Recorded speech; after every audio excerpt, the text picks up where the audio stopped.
click, click, clack, click, click, click, click, clack, click, click, click, click, click. Ho, ho, ho! Hey, hey!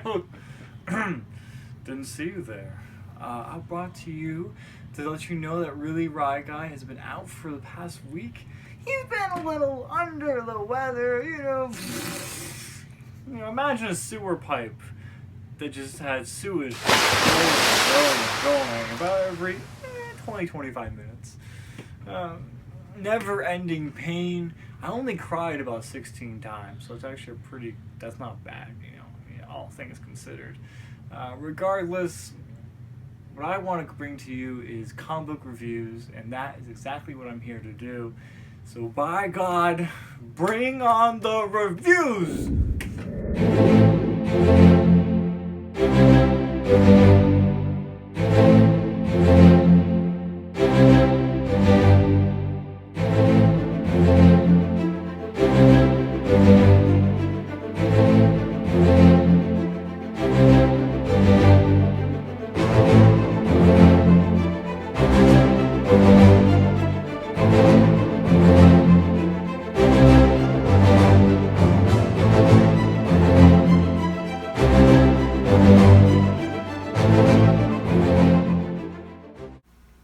Action Comics number 962. All things considered, not a bad conclusion. It wrapped up things fairly well between Superman sending Doomsday to the Phantom Zone. It was predictable, made sense, because otherwise he's going to fight him, spoiler alert, to the death. If you haven't read, any Superman comic ever. But you still have no clue who the cloaked wizard dude really is. He's been behind the scenes the entire time. What are his true intentions? I don't know.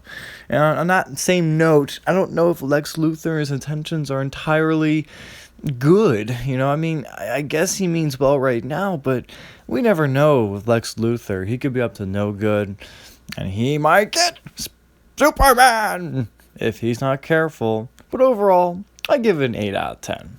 It was a pretty enjoyable comic, all things considered. Definitely check it out.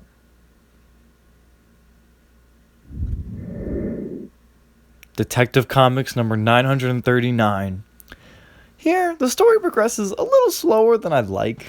The whole Batman and Batwoman drama, it was pretty much a yawn. It was a bore fest. From previous comics, by the time you're reading this, you already know they have a backstory. There's no surprise there. The Wayne family married into Batwoman's family. I can't think of her name right now, but Kane, I think it is, something like that. I don't care. I just read it for the action, which there's definitely good action moments here. I definitely like the whole lightning shot behind Batman, the nods, the Dark Knight Returns. Great stuff there. Of course, the next issue, Red Robin's gonna kick ass as always when he fights all those drones he brought to himself. I just hope he's up to the task. Or maybe Batman will show up with everything he has in his arsenal to defend him. I'd give it a 6 out of 10 for this issue. Not bad read. Mighty Morphin Power Rangers Annual number 1. And I'll be honest, I didn't even know this was coming out until the week I got to the comic book store and the guy handed me the comic. He was like, "Here you go." And I was like, "What? What is this doing here? Oh my god!"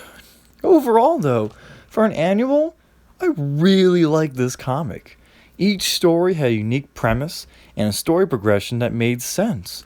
I especially like the backstories on Goldar and Lord Zed with the Zeo Crystal reference. You know me, I love my Power Ranger Zeo, so of course I geeked out when I heard that.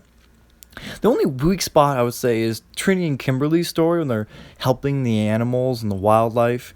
It was alright, but definitely need Bulk and Skull to become their own Power Rangers. Please make that a new mini-series. Hashtag Putties Have Feelings. Overall, a 9 out of 10 I give this comic. Really hit home. Great Power Ranger comic. Mighty Morphin Power Rangers number 6. The Power Rangers here have certainly met their match. With this guy, I'm gonna call the Megatron look-alike bad guy. I don't really care to know his name, but he Dude, he definitely gave them like a run for their money by destroying the command center. Alpha's trashed. Zordon is MIA.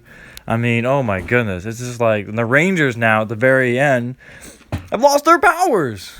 And you're like, well, maybe this could lead to Ninja Rangers? Maybe Zeo Power Rangers? Hey man, a Zeo fan can dream, okay? A Zeo fan can dream. But anyway, definitely a great comic. I'd give it an 8 out of 10. Definitely want to pick this up and read. I mean, as we know, we're getting ready for that Power Rangers movie. If they would ever drop a teaser trailer. Some things, though, have to wait. Star Wars number 22. Now, this story really brought back that Star Wars A New Hope vibe. That vibe that I've been missing in some of the previous issues. This one definitely has a lot of space missions, battles galore. This thing is just awesome to read from panel to panel. I really enjoyed it. It was great to see the quote-unquote Trinity back at work. By then, I mean Luke, Leia, and Han. If you don't know the Star Wars Trinity by now, shame on you. Shame. Honestly, great comic overall.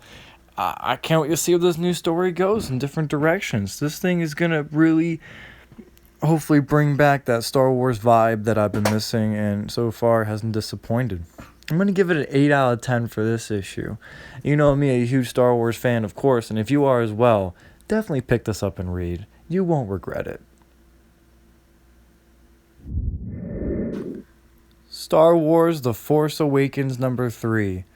Now, with this, I'll be honest, this whole series is not necessary to begin with. We've all seen the movie numerous times. If you have not seen the theatrical film, is there something wrong with you? Like, is something not connected in your brain that you just like, or you want to be that like 0.1% that hasn't seen this movie?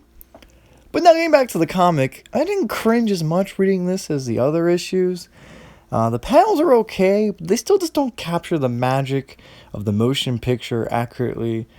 I actually am kind of excited to see, because at the very end, Rey's about to touch Luke's lightsaber. That is not as dirty as it sounds, I promise. But definitely, I want to see that Force vision in the comic book world, or the panels at least, and I think that would be kind of cool.